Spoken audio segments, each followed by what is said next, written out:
Hello everyone. അപ്പോൾ നമ്മൾ കഴിഞ്ഞ വീഡിയോയിൽ എങ്ങനെയാണ് ജനറൽ പേപ്പർ പഠിക്കേണ്ടത്, എന്തൊക്കെ കാര്യങ്ങൾ ശ്രദ്ധിക്കണം, നമുക്കെങ്ങനെ ഒരു സ്മാർട്ട് സ്റ്റഡിയിലേക്ക് കൺവേർട്ട് ആകാം, അതുപോലെ തന്നെ തിയറി യൂണിറ്റുകൾ, റീഡിംഗ് കോംപ്രഹെൻഷൻ, മാത്തമെറ്റിക്കൽ റിലേറ്റഡ് ആയിട്ടുള്ള യൂണിറ്റുകൾ, അത്തരം യൂണിറ്റുകളെ വേർതിരിച്ച് എങ്ങനെ പഠിക്കണം എന്നുള്ള കാര്യങ്ങളാണ് പറഞ്ഞത്.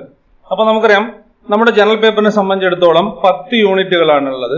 ആ ഓരോ യൂണിറ്റിൽ നിന്നും 5 ചോദ്യങ്ങളുണ്ടാവും. അപ്പോൾ നമുക്ക് ഓരോ യൂണിറ്റും ഇമ്പോർട്ടൻ്റ് ആയിട്ടുള്ള യൂണിറ്റുകൾ തന്നെയാണ്. അപ്പോൾ നമ്മൾ ഇന്നു മുതൽ പരീക്ഷ വരെയുള്ള ദിവസങ്ങളിൽ ജനറൽ പേപ്പറിൻ്റെ ഓരോ യൂണിറ്റിൻ്റെയും ഷോർട്ട് ഏരിയ അത് വളരെ ഡീറ്റെയിൽഡ് ആയിട്ട് തന്നെ, അതിൽ ഏതൊക്കെ രീതിയിലാണ് ചോദ്യങ്ങൾ വരുന്നത്, ഏതൊക്കെ ഏരിയയിൽ നിന്നാണ് കൂടുതൽ ചോദ്യങ്ങൾ വരുന്നത്, അങ്ങനെ മനസ്സിലാക്കി ഓരോ യൂണിറ്റുകളും കൃത്യമായിട്ട് നമ്മൾ പഠിക്കുമ്പോൾ നമുക്ക് കൃത്യമായിട്ട് 5 ചോദ്യങ്ങൾക്കും ഉത്തരം എഴുതാൻ കഴിയും. 10 മാർക്ക് ഓരോ യൂണിറ്റിൽ നിന്നും സ്കോർ ചെയ്യാൻ സാധിക്കും. അപ്പോൾ ഇവിടെ നമ്മുടെ ഒന്നാമത്തെ യൂണിറ്റ് എന്ന് പറയുന്നത് ടീച്ചിങ് ആപ്റ്റിറ്റ്യൂഡാണ്. ടീച്ചിങ് ആപ്റ്റിറ്റ്യൂഡിൽ ഇത്രയും കാര്യങ്ങൾ നമുക്ക് പഠിക്കാനുണ്ട്. Teaching concept, objectives, levels of teaching, characteristics and basic requirements. അടുത്ത ലേണേഴ്സ് ക്യാരക്ടറിസ്റ്റിക്സ് ആണ്, ഫാക്ടേഴ്സ് എഫക്റ്റിംഗ് ടീച്ചിങ് ആണ്, methods of teaching, teaching supporting system, evaluation system. ഇതിൽ ഏതാണ് ഇമ്പോർട്ടൻ്റ് ആയിട്ടുള്ളത് എന്നുള്ളത് നിങ്ങൾക്ക് പലർക്കും അറിയാം. അതിൽ തന്നെ കൂടുതൽ ചോദ്യങ്ങൾ വരുന്ന ഏരിയ മനസ്സിലാക്കി അത്തരം കാര്യങ്ങളെ നമ്മൾ വിശദമായിട്ട് മനസ്സിലാക്കുക എന്നുള്ളത്, അതായത് നമ്മുടെ ഓർമ്മയിൽ നിർത്തുക. വളരെ കുറഞ്ഞ സമയം മാത്രമേ ഉള്ളൂ.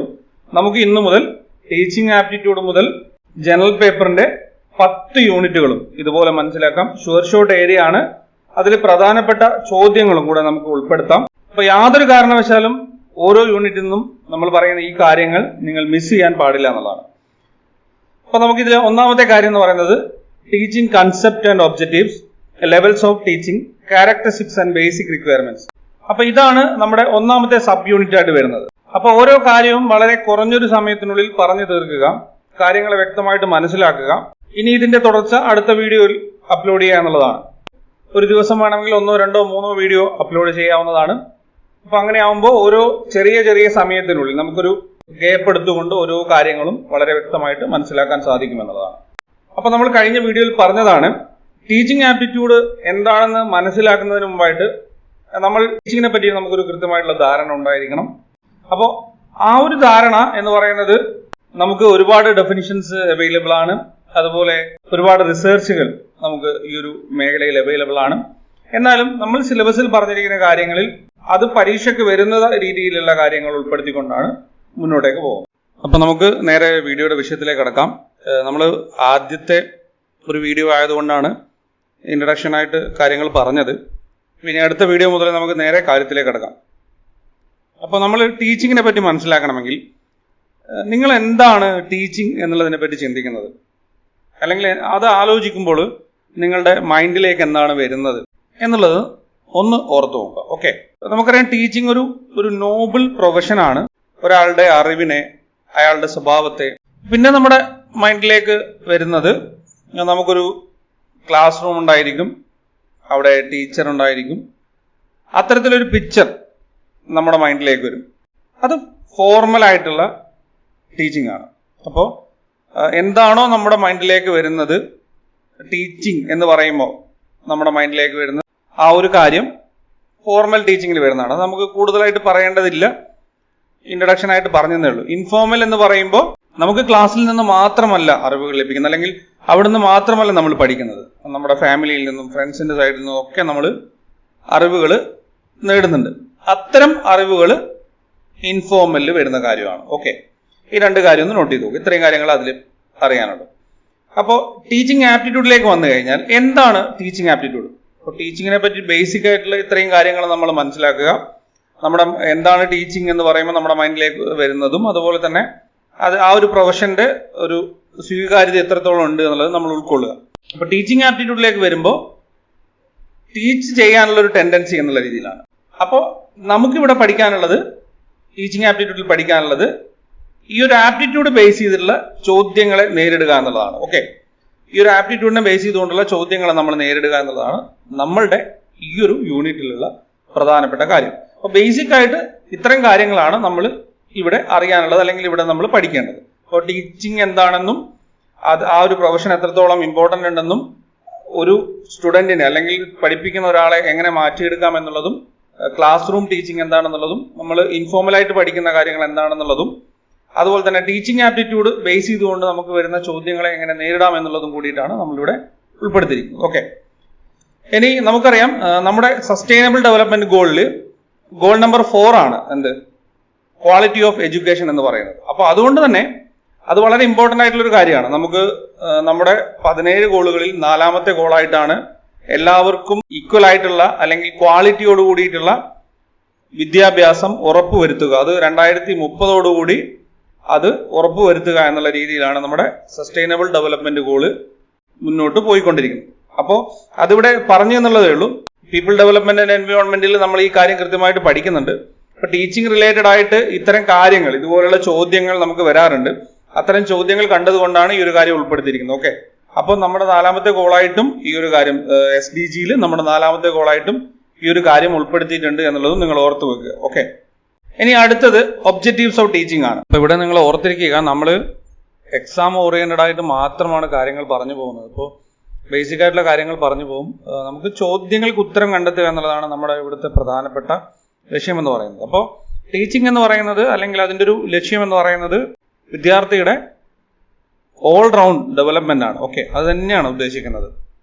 അറിവ് നൽകുക എന്നുള്ളതാണ്. അപ്പോൾ നമ്മളുടെ എല്ലാ മാറ്റത്തിൻ്റെയും അറിവും നൈപുണ്യവും അവർക്ക് കൃത്യമായിട്ട് നൽകുക എന്നുള്ളതാണ്. മാറിക്കൊണ്ടിരിക്കുന്ന ലോകത്തിനെ മനസ്സിലാക്കുക, അതിനനുസരിച്ചിട്ട് അവർ പ്രിപ്പയർഡ് ആകുക എന്നുള്ള രീതിയിൽ അത്തരത്തിലുള്ള അറിവുകൾ, അതിനു വേണ്ടിയിട്ടുള്ള അറിവുകൾ നൽകുക എന്നുള്ളതാണ്. അതുപോലെ തന്നെ ഡെവലപ്മെന്റ് ഓഫ് അണ്ടർസ്റ്റാൻഡിങ്, അവിടെ പറയുന്നത് നമ്മുടെ സോളിഡാരിറ്റി, സാഹോദര്യം, അതുപോലെ തന്നെ communal unity, team work, leadership, class room ആക്ടിവിറ്റിയിലൂടെ അവരെ ഇത്തരം കാര്യങ്ങൾക്ക് പ്രാപ്തരാക്കുക. അതുപോലെ തന്നെ ഭൗതികവും അതുപോലെ തന്നെ ഓരോ സന്ദർഭങ്ങളിലും എങ്ങനെ പെരുമാറണം, അത്തരം കാര്യങ്ങളിലൊക്കെ തന്നെ അത്തരം സ്കില്ലുകളൊക്കെ തന്നെ വികസിപ്പിക്കുക എന്നുള്ളതാണ്. പിന്നെ വരുന്നത് വാല്യൂസ് ആണ്. വാല്യൂസ് എന്ന് പറയുമ്പോൾ നമുക്കറിയാം ധാർമ്മികത, സത്യസന്ധത, സമയനിഷ്ഠ, അച്ചടക്കം, ഇത്തരം കാര്യങ്ങളിലൊക്കെ തന്നെ അവർക്ക് കൃത്യമായിട്ടുള്ള ഗൈഡൻസ് നൽകുക, അല്ലെങ്കിൽ അവരെ അതിനൊക്കെ തന്നെ പ്രാപ്തരാക്കുക, അതിലേക്ക് മാത്രം നയിക്കുക എന്നുള്ളതാണ്. നാളെയിലേക്ക് നല്ല പൗരന്മാരെ വാർത്തെടുക്കുക എന്നുള്ളത് തന്നെയാണ് ടീച്ചിങ്ങിന്റെ പരമപ്രധാനമായിട്ടുള്ള ലക്ഷ്യം എന്ന് പറയുന്നത്. അപ്പോൾ ഒരു ഓൾറൗണ്ട് ഡെവലപ്മെന്റ് തന്നെയാണ് ഇതിൽ ടീച്ചിങ്ങിന്റെ ലക്ഷ്യം എന്ന് പറയുന്നത്.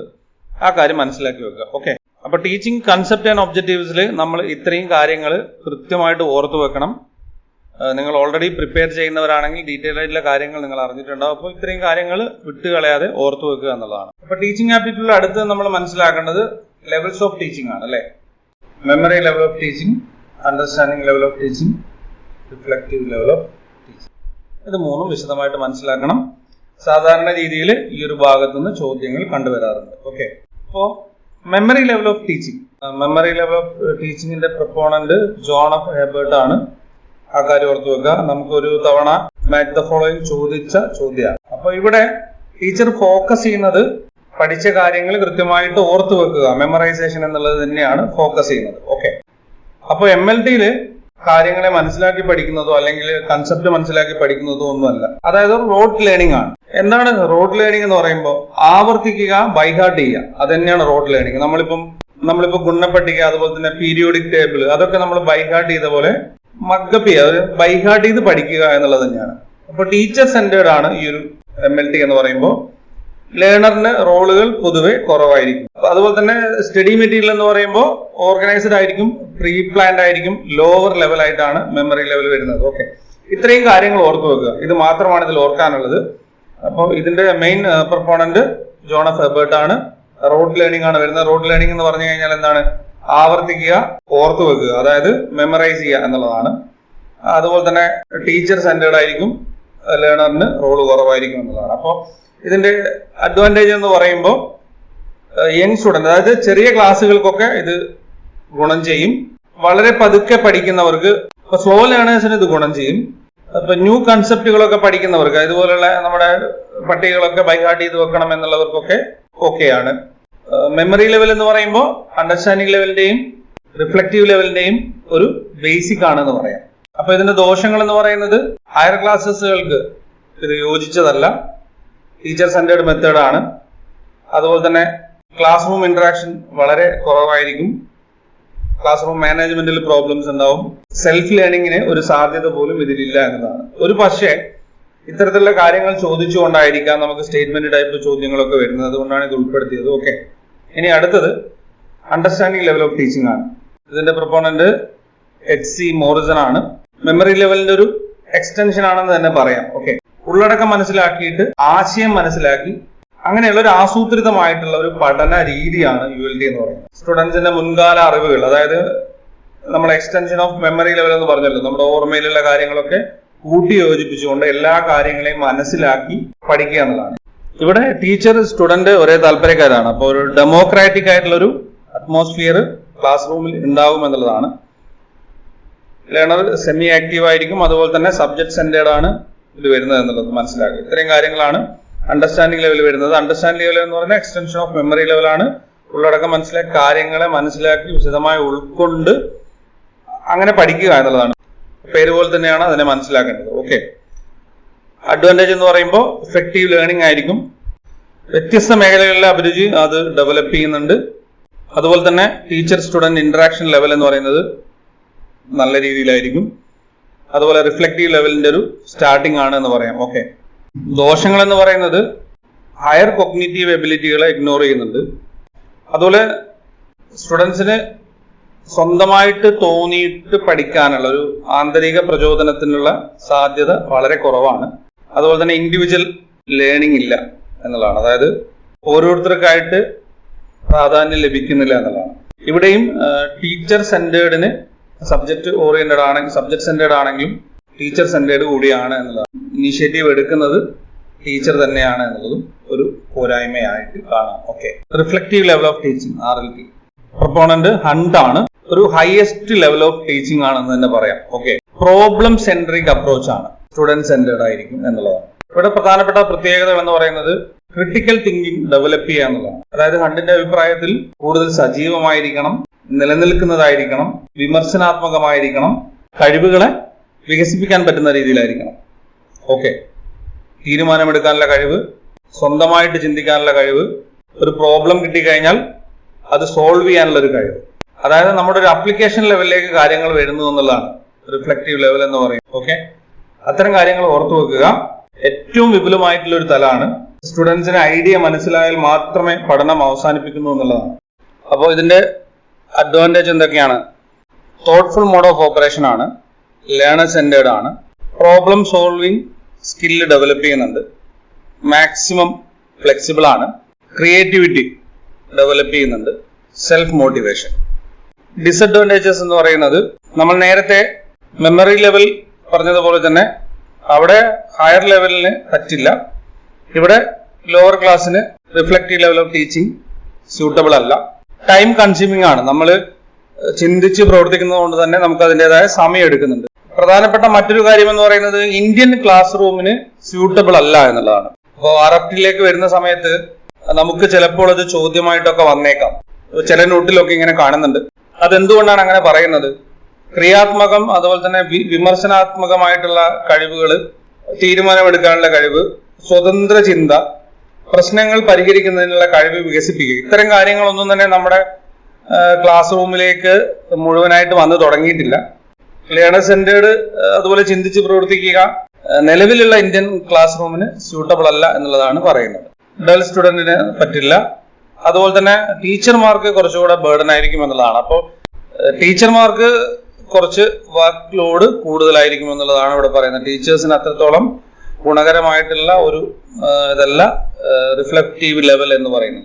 റിഫ്ലക്റ്റീവ് ലെവലിനെ നമ്മൾ പൂർണ്ണമായിട്ട് മനസ്സിലാക്കുകയാണെങ്കിൽ, അതിന്റെ ഡീപ്പായിട്ട് നമ്മൾ മനസ്സിലാക്കുകയാണെങ്കിൽ നമ്മുടെ ഇന്ത്യൻ ക്ലാസ് റൂമിന് സൂട്ടബിൾ അല്ല എന്നുള്ളത് കൂടി ഓർത്തു. അപ്പോൾ ഓക്കെ, ഇത്രയും കാര്യങ്ങളാണ് പറയാനുള്ളത്. Levels of teaching. അപ്പോൾ ലെവൽസ് ഓഫ് ടീച്ചിങ്, അപ്പോൾ നമ്മൾ memory level, understanding level, reflective level of teaching, ഈ കാര്യങ്ങൾ പൂർണ്ണമായിട്ട് മനസ്സിലാക്കി, അതായത് നമുക്ക് പരീക്ഷയ്ക്ക് ഉപകാരപ്രദമാകുന്ന രീതിയിലാണ് നമ്മൾ ഇവിടെ പറഞ്ഞിരിക്കുന്നത്. ഓക്കെ, അതായത് 2019 മുതലുള്ള PYQ അനലൈസ് ചെയ്തിട്ടാണ് ഇത്തരമൊരു നോട്ട് തയ്യാറാക്കിയിരിക്കുന്നത്. അപ്പോൾ അതിൽ ഒരുപാട് ചോദ്യങ്ങൾ ഇതിൽ നിന്ന് വന്നിട്ടുണ്ട്. വളരെ ഈസി ആയിട്ടുള്ള ചോദ്യങ്ങളാണ് വന്നിട്ടുള്ളതെല്ലാം. ഈ ഒരു കാര്യം നമ്മൾ മനസ്സിലാക്കി പോയാൽ തന്നെ നമുക്ക് 1-2 ചോദ്യങ്ങളൊക്കെ വരാൻ സാധ്യതയുള്ള ഏരിയയാണ്. ഈ ലെവൽസ് ഓഫ് ടീച്ചിങ് കൺസെപ്റ്റ് എന്നൊക്കെ പറയുന്നത്. ഓക്കെ, അപ്പൊ 2023 ചോദിച്ചൊരു ചോദ്യമുണ്ട്. The objective of the memory level of teaching to develop rational and critical thinking among students. Statement 2. The objective of reflective level of teaching is the ability to develop independent thinking and decision making among students. അപ്പൊ ഇതിൽ ഒന്നും നോക്കാനില്ല, നമ്മൾ ഈ പറഞ്ഞ കാര്യത്തിൽ ഒന്നും നോക്കാനില്ല. ഒന്നാമത്തെ sentence തെറ്റാണ്. മെമ്മറി ലെവലിൽ ക്രിട്ടിക്കൽ തിങ്കിങ് ഇല്ല, എന്നാൽ റിഫ്ലക്റ്റീവ് ലെവലിലേക്ക് വരുന്ന സമയത്ത് ഇൻഡിപെൻഡന്റ് തിങ്കിങ് ഉണ്ട്, ഡിസിഷൻ മേക്കിംഗ് ഉണ്ട്. അപ്പൊ ഓപ്ഷൻ ഡി ആണ് ഇവിടെ ആൻസർ ആയിട്ട് വരുന്നത്.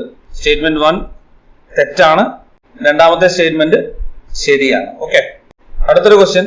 Which is the following is true about understanding level of teaching? Imparting factual information, teaching to comprehend the concept, teaching to explore the field of knowledge, teaching develop rational think. ULT ആണ് ചോദിച്ചിരിക്കുന്നത്. നമ്മൾ പറഞ്ഞു ഉള്ളടക്കം മനസ്സിലാക്കി ആശയം മനസ്സിലാക്കി പഠിക്കുന്നതാണ് ULT എന്ന് പറയുന്നത്. അപ്പോ comprehend the concept ആണ് ശരിയായ ഉത്തരം. ഓക്കെ, അടുത്തൊരു ക്വസ്റ്റ്യൻ കൂടെ നോക്കാം. The objective of reflective level to impart knowledge to the learners, to develop insight into the learners to solve problems, to make students relate facts with the principles, to encourage students to apply knowledge in similar and different situation. ഇവിടെ ഈ ചോദ്യം ഒരു പരിധിവരെ easy തന്നെയാണ്. രണ്ടാമത്തെ option ആണ് correct answer. To develop insight in to the learners to solve problems. Okay, ഇങ്ങനെയുള്ള കാര്യങ്ങൾ ഓർത്തു വെക്കുക. ഇപ്പോൾ ഒബ്ജക്റ്റീവ് ഒക്കെ നിങ്ങൾക്ക് എവിടെയെങ്കിലും കിട്ടിയിട്ടുണ്ടാവുമെന്ന് അറിയില്ല. ലെവൽസ് ഓഫ് ടീച്ചിങ്ങിന്റെ ഇമ്പോർട്ടന്റ് ആയിട്ടുള്ള പോയിന്റുകളാണ് നമ്മളിവിടെ മനസ്സിലാക്കിയത്. കൂടുതൽ ചോദ്യങ്ങൾ ഇതിൽ നിന്ന് വന്നിട്ടുണ്ട്. അതിൽ കുറച്ച് ടഫായത് മാത്രമേ നമ്മൾ എടുത്തിട്ടുള്ളൂ. ബാക്കിയൊക്കെ ഈസി ആയിട്ടുള്ള ചോദ്യങ്ങളാണ്. നമുക്ക് ഒരു തവണ വായിച്ച് നോക്കിയാൽ തന്നെ മനസ്സിലാവും. ഈ ഒരു കാര്യം നിങ്ങൾ കൃത്യമായിട്ട് മനസ്സിലാക്കിയാൽ, നമ്മൾ ഇന്ന് പറഞ്ഞിരിക്കുന്ന എല്ലാ കാര്യങ്ങളും കൃത്യമായിട്ട് നിങ്ങൾ ഉൾക്കൊണ്ട് ചോദ്യങ്ങൾ പ്രാക്ടീസ് ചെയ്യുകയാണെങ്കിൽ 100% പറയാം നിങ്ങൾക്ക് ഈ ഒരു ഭാഗത്തുള്ള ചോദ്യങ്ങൾക്ക് യാതൊരു കൺഫ്യൂഷൻ ഇല്ലാതെ ഉത്തരം എഴുതാൻ പറ്റും. അപ്പൊ ഇതിന്റെ ബാക്കിയുള്ള ഭാഗങ്ങൾ നമുക്ക് പെട്ടെന്ന് തന്നെ അപ്ലോഡ് ചെയ്യാം. നമുക്ക് 2-3 ദിവസം കൊണ്ട് ടീച്ചിങ് ആപ്റ്റിറ്റ്യൂഡ് കംപ്ലീറ്റ് ചെയ്യാം. ഇതുപോലെ ആയിരിക്കും നമ്മൾ എല്ലാ ഭാഗവും കവർ ചെയ്യുന്നത്. അപ്പൊ ഇതിൽ നിങ്ങൾക്ക് ആവശ്യമാണെങ്കിൽ ആവർത്തിച്ച് കാണാൻ ശ്രമിക്കുക. ഒരുപാട് കാര്യങ്ങൾ ഉൾപ്പെടുത്തിയിട്ട് ബ്രീഫായിട്ടാണ് പറഞ്ഞിരിക്കുന്നത്. അതൊക്കെ പോയിന്റ് ഔട്ട് ചെയ്യുക. ഇത്രയും കാര്യങ്ങളാണ് പറയാനുള്ളത്. ഇത്തരത്തിലുള്ള വീഡിയോ നിങ്ങൾക്ക് ഉപകാരപ്പെടുന്നുണ്ടെങ്കിൽ ആ കാര്യം തീർച്ചയായിട്ടും നിങ്ങൾ കമന്റ് ചെയ്യുക. തുടർന്നും ഇതുപോലുള്ള വീഡിയോ ലഭിക്കാനായിട്ട് ചാനൽ സബ്സ്ക്രൈബ് ചെയ്ത് ഫോളോ ചെയ്യുക. നിങ്ങളുടെ അഭിപ്രായങ്ങൾ, നിർദ്ദേശങ്ങൾ, സംശയങ്ങൾ കമന്റായി രേഖപ്പെടുത്തുക. Thank you for watching. Keep studying. Stay safe.